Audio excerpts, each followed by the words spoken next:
Welcome students.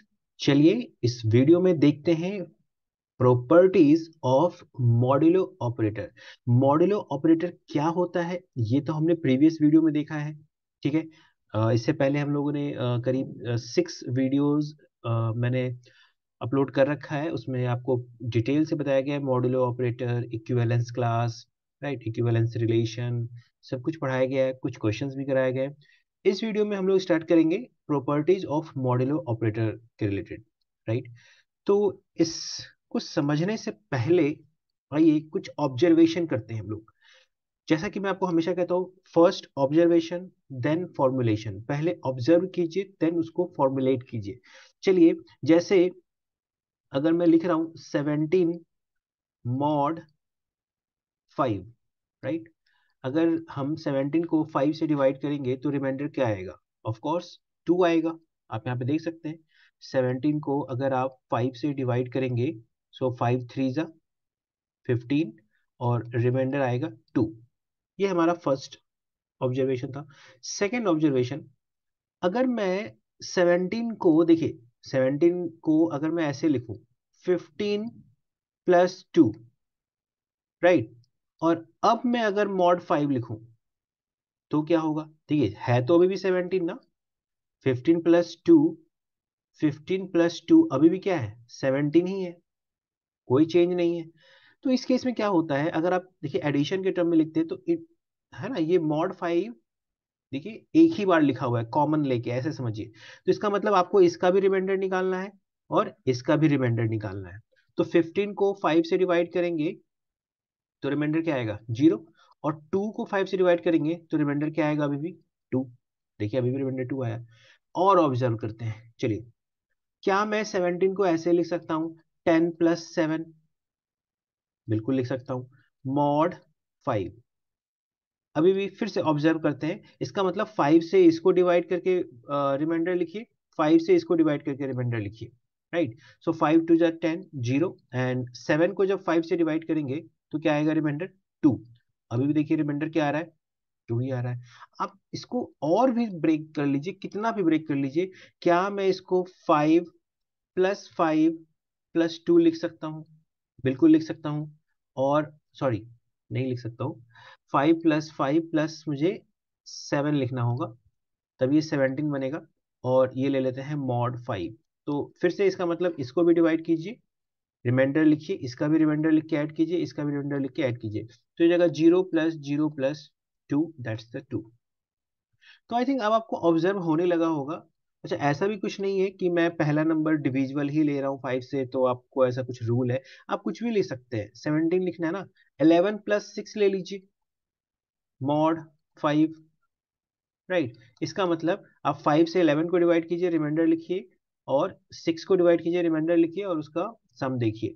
सो 11 में आप 5 से डिवाइड करेंगे तो रिमाइंडर आएगा 1, 6 में 5 से डिवाइड करेंगे रिमाइंडर आएगा 1, और अभी भी क्या आएगा? Sum total 2। तो आई थिंक अब जो है आपको ये प्रॉपर्टी ऑब्जर्व कर लिया होगा आपने, ठीक है। तो इसी चीज को, इसी टाइप की चीजों को हम लोग अब थोड़ा मैथमेटिकली देखेंगे और साथ साथ में आपको एक्सप्लेनेशन दूंगा। चलिए देखिए, तो पहली जो प्रॉपर्टी आपको बताई जा रही है इस बुक में, जैसे कि आप देख सकते हैं, that is the this property of modulo operator. ये कह रहा है कि if A is increased by multiple of B, है ना। अगर आप ए में कुछ इंक्रीज कर दें मल्टीपल ऑफ बी, यानी K times of B, then A mod B, यानी ए मॉड बी, ये वही होगा जो A plus K B mod B होगा, है ना। देखिए बहुत ही सिंपल है। ए मॉड बी का तो मतलब समझ गए, ए में बी से डिवाइड करेंगे, जो रिमाइंडर आएगा वो हमारा आंसर होगा, ठीक है। यहां पे देखिए क्या होगा, ए प्लस के बी है और इसका मॉड भी है, मतलब इसको आप बी से डिवाइड करेंगे तो आप इसको अलग अलग भी सोच सकते हैं। ए अपॉन बी का मॉड प्लस के टाइम्स बी अपॉन बी का मॉड। देखिए बी बी तो हमेशा कट जाएगा, यहां से रिमाइंडर आपको हमेशा क्या मिलेगा? 0 ही मिलने वाला है। तो बचा किसका रिमाइंडर? ए अपॉन बी का ही तो रिमाइंडर बचा। तो ये तो यही कह रहा था, ए अपॉन बी का ही रिमाइंडर आएगा, राइट। चलिए देखिए, अगर नहीं समझ में आया, मैं एक बार फिर से ट्राई करता हूँ समझाने का। देखिए, मैं कह रहा हूँ ए मॉड बी, ठीक है। इसका मतलब है कि ए में आपको बी से डिवाइड करना है और कुछ रिमाइंडर आएगा आपको आर, ठीक है। अब मैं पिक्टोरियल लैंग्वेज में एक्सप्लेन करने का ट्राई कर रहा हूँ एक बार। जस्ट स्टार्टिंग अच्छी कीजिए, स्टार्टिंग समझ के साथ कीजिए, एंडिंग ऑटोमेटिक समझ के साथ होगी, ठीक है। अब मैं कह रहा हूं ए में अगर आपने कुछ ऐड कर दिया है, क्या ऐड कर दिया है? के टाइम्स ऑफ बी ऐड किया है, राइट। और इसका भी अगर आप मॉड देखेंगे तो क्या होगा? इसका मतलब ए प्लस के बी में जब आप डिवाइड करेंगे, देखिए बी से बी ये तो डिविजल हो जाएगा, के टाइम्स बी, तो यहां से जो रिमाइंडर मिलेगा, क्या मिलेगा? हमेशा जीरो मिलेगा। तो बचा किसका रिमाइंडर? ए अपॉन बी का ही तो रिमाइंडर बचा। तो ये वही होगा जो ए मॉड बी होगा। आई थिंक अब आपको समझ में आ जाना चाहिए। चलिए देखते हैं इस पे बुक में और क्या बातें कही गई है। देखिए, आपको एग्जाम्पल से इस चीज को एक्सप्लेन किया गया है। हम देख सकते हैं एग्जाम्पल से आपको इस प्रॉपर्टी को एक्सप्लेन किया गया है। देखिए, if A is equal to 8, B is equal to 3, then verify that a mod b is equal to a plus kb mod b for k is equal to 5। तो simple है, आप a mod b निकाल लीजिए, मतलब 8 mod 3, क्या आएगा? 3 2 या 6, तो रिमाइंडर क्या आएगा हमारा? 2। और आप 8 में 5 टाइम्स ऑफ 3 ऐड कर दीजिए, और राइट, ये एक नंबर आएगा, और इसका आप मॉड 3 फिर से लीजिए, है ना। तो देखिए, इसको इससे डिवाइड करके रिमाइंडर ऐड की निकालिए और ऐड कीजिए, और इसको इससे डिवाइड कीजिए। तो आप देख सकते हैं, इस तो मैनुअली कर लीजिए। कितना हो गया? 8 प्लस 5 3 जा 15, ये क्या हो जाएगा? Mod 3। So 8 15 plus 8 that's 23 mod 3। अब इसको डिवाइड करेंगे, 3 7 जा 21, और रिमाइंडर क्या आएगा? यहाँ भी देखिए 2 ही आएगा। अगर डायरेक्ट प्रॉपर्टी बेस्ड करते तो भी देखिए हमारा आंसर आ जाता, है ना। जब इसको आप डिवाइड करेंगे तो यहां से तो रिमाइंडर बी श्योर जीरो ही मिलेगा, क्योंकि 3 का मल्टीपल है। यहां से रिमाइंडर आपको 2 ही मिलेगा, सो 2 plus zero that's the 2। I hope कि आप इस प्रॉपर्टी को समझ गए होंगे। चलिए, और भी कुछ प्रॉपर्टी है, उसको भी हम लोग समझने का ट्राई करते हैं, ठीक है। देखिए, जो नेक्स्ट जो प्रॉपर्टी है, that is the properties of addition in modulo arithmetic. तो हम अब एडिशन से रिलेटेड प्रॉपर्टी देखेंगे, ठीक है। चलिए देखते हैं।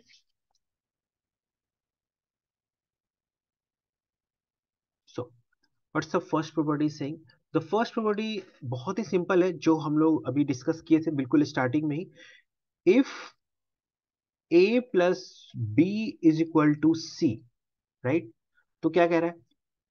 Then A mod N, A में एन से डिवाइड कीजिए और जो रिमाइंडर आएगा, plus B mod N, B में एन से डिवाइड कीजिए, जो रिमाइंडर आएगा उसको ऐड कीजिए, that will be equal to C mod N.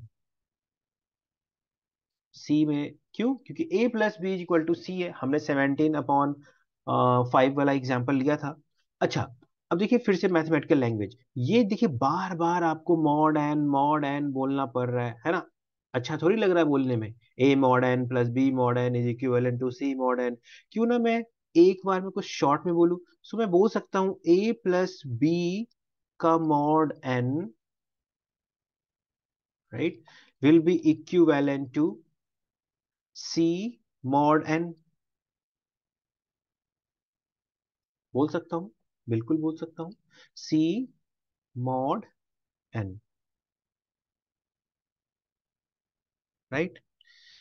चलिए, प्रॉपर्टी नंबर 2, इफ, फिर से, A is equivalent to B mod N.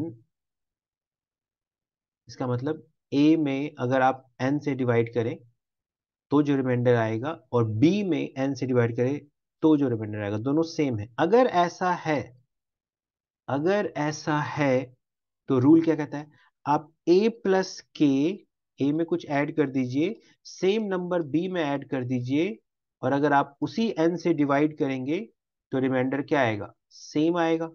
बिल्कुल सोच सकते हैं हम लोग, कैसे, सोचिए। अगर हमारे पास लिखा हुआ है ना, ऐसे सोचिए, a प्लस के अपॉन जब n करेंगे डिवाइड के लिए, ऐसे आप सोच सकते हैं, b प्लस के अपॉन जब n करेंगे, है ना, तो अलग अलग डिवीजन हो सकता है, न्यूमरेटर बाइफरकेट, तो एक तो इसका रिमाइंडर और एक इसका रिमाइंडर, ठीक है। सिमिलरली देखिए, एक इसका रिमाइंडर और एक इसका रिमाइंडर, ठीक है। देखिए a upon N, a upon N और b अपॉन एन का रिमाइंडर तो ऑलरेडी इक्वल है, यहाँ पे दिया हुआ है। a अपॉन एन का रिमाइंडर और b अपॉन एन का रिमाइंडर तो ऑलरेडी सेम है, दैट्स द गिवन पार्ट। अब ये बच गया k अपॉन एन, इधर भी बच गया k अपॉन एन, तो भाई जो रिमाइंडर आएगा दोनों में सेम ही आएगा। आप समझ सकते हैं, देखिए यहाँ पे ये हो गया a अपॉन एन प्लस के अपॉन एन, यहाँ हो गया b अपॉन एन प्लस के upon N.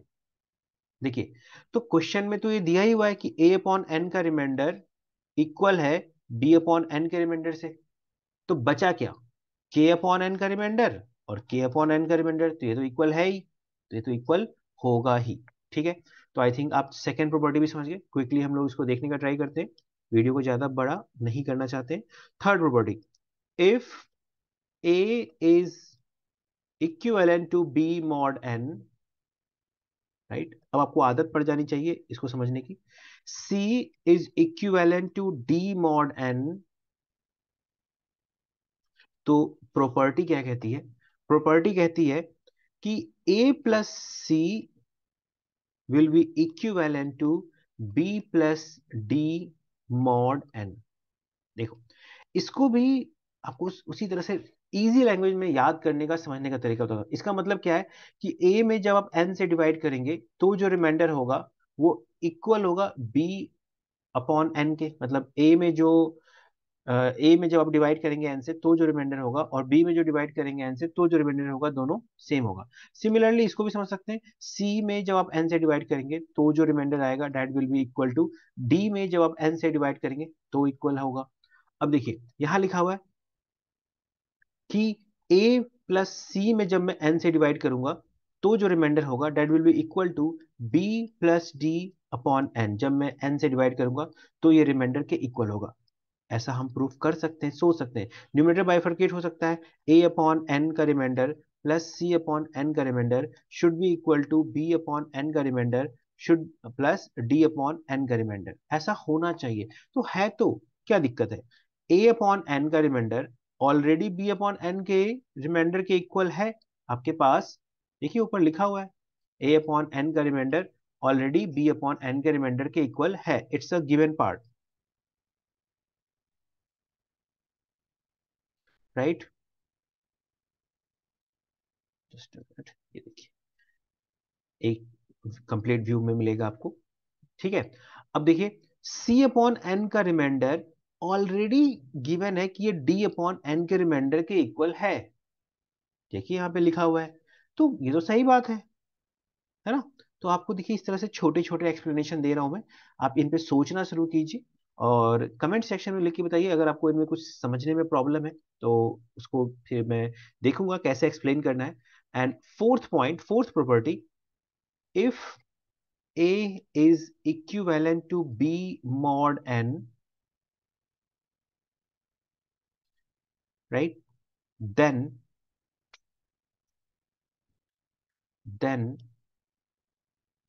minus A will be equivalent to minus B mod n। ये भी सिंपल है, कोई बड़ी बात नहीं है। देखिए, तो इसका मतलब क्या है कि A में अगर मैं n से डिवाइड करूंगा, ये मैं पिक्चर ना बना के आपको इस तरह से शॉर्ट में समझा रहा हूँ, ऐसा आप लिखे ना, ऐसा आप समझने के लिए कर सकते हैं। ए में मैंने एन से डिवाइड किया तो जो रिमाइंडर आएगा that will be equal to B में एन से डिवाइड करने पे जो रिमाइंडर आएगा उसके इक्वल होगा, ठीक है। अब क्वेश्चन जो प्रॉपर्टी कह रहा है वो कह रहा है अगर मैं माइनस ए में एन से डिवाइड करूं, right, that will be equal to minus B में जो एन से डिवाइड करूं तो जो रिमाइंडर आएगा वो उसके इक्वल होगा। सही बात है। क्योंकि दोनों में आपने माइनस कर दिया ना, ऐसे सोचिए, माइनस इसे बाहर ले लीजिए और ऐसे लिखिए, ए में एन से डिवाइड करने पे जो रिमाइंडर आएगा that will equal to minus of B में एन से डिवाइड करने पे जो रिमाइंडर आएगा वो।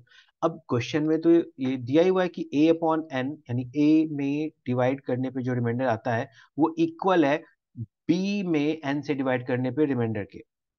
तो अगर पॉजिटिव पार्ट में इक्वल है तो नेगेटिव पार्ट में भी इक्वल होगा। अगर टू टू के इक्वल है तो माइनस टू के इक्वल हो जाएगा। अगर फाइव फाइव के इक्वल है तो माइनस फाइव भी माइनस फाइव के इक्वल हो जाएगा। माइनस दोनों तरफ लगाया है हमने। तो आई थिंक कि अब ये प्रॉपर्टीज आपको इजी लगने लगेंगी। ऑब्वियस सी बात है, बट आप इसको एक बार जरूर अच्छे से लिखें, इसको समझें। ठीक है, ये रहा आपके बुक की कही गई बातें, आप यहाँ से भी देख सकते हैं। राइट, चलिए एक बार हम लोग इसके एग्जाम्पल नंबर 8 को भी देख लेते हैं क्विकली। ठीक है, एग्जाम्पल नंबर 8 में क्या कह रहा है, फाइंड, हालांकि हम लोग इसके और भी क्वेश्चंस नेक्स्ट वीडियो में देखेंगे, 486 प्लस 729 मॉड 12। ठीक है, सोचने के लिए कोई बच्चा क्या कर सकता है, पहले ऐड कर दीजिए फिर डिवाइड कर दीजिए, है ना, पहले आप इसको ऐड कर लीजिए फिर डिवाइड कर दीजिए, रिमाइंडर आ जाएगा। या आप प्रॉपर्टी लगा सकते हैं, है ना, इसको इससे डिवाइड, तो ये उसी के इक्वल होगा, that is the it will be equal to 486 mod 12 plus 729 mod 12। Right, अब ये 486 में आपको 12 से डिवाइड करना पड़ेगा और रिमाइंडर ढूंढना पड़ेगा। सो 12 4 जा 48, तो बच जाएगा आपका 6। सो यहाँ से 6 आ जाएगा, और 12 8 जा 12 6 जा 72, तो यहाँ से 9 बच जाएगा आपका रिमाइंडर, है ना। तो क्या ये हमारा आंसर हो सकता है, देखिए 9 प्लस 6 15। भाई मैं 12 से अगर डिवाइड कर रहा हूँ तो 15 मेरा रिमाइंडर कैसे हो सकता है। आप यहाँ पे सोचिए, 15 मेरा रिमाइंडर नहीं हो सकता है। तो आपको क्या करना पड़ता है, यहाँ पे फिर से डिवाइड करना पड़ता है। तो क्या आ जाएगा, आप इसको या तो कंटिन्यू कर लीजिए यहीं पे मॉड 12 करके, जब तक कि 12 से छोटा ना आए। तो क्या आ जाएगा, 15 मॉड 12। और अब 12 से जब आप डिवाइड करेंगे तो रिमाइंडर क्या आ जाएगा, 3। और बेसिकली अगर ध्यान से देखा जाए तो हमें यहाँ पे इक्विवेलेंट साइन यूज करना चाहिए, राइट, क्योंकि ये सब इक्विवेलेंट है, it's not a equation. So 3 mod 12, so this is equivalent. So हमारा फाइनल आंसर हो जाएगा that's the equivalent to 3। This is our final answer. ठीक है स्टूडेंट्स, तो इस वीडियो में हम लोग इतना ही रखते हैं। इस वीडियो में हमने क्विकली देखा properties of modulo operator. Next video में हम लोग देखेंगे और भी कुछ प्रॉपर्टी, कुछ क्वेश्चंस, और जब ये सारी प्रॉपर्टी खत्म हो जाएंगी तो एक साथ सारे क्वेश्चंस जितने भी रिलेटेड होंगे इससे, वो हम लोग एक वीडियो में कवर अप करेंगे। ठीक है, तो आपको ये वीडियो कैसा लग रहा है प्लीज मुझे बताएं, अपने फीडबैक शेयर करें ताकि मैं अपने कंटेंट में उस हिसाब से मॉडिफाई कर सकूं, आपको किस चीज़ की कमी लग रही है। ठीक है, और इस चैनल को सब्सक्राइब कर लें। इसी तरह से हम लोग इस सारे सिलेबस को कवर करेंगे और अपने दोस्तों में भी शेयर करें। Thank you, thanks for watching.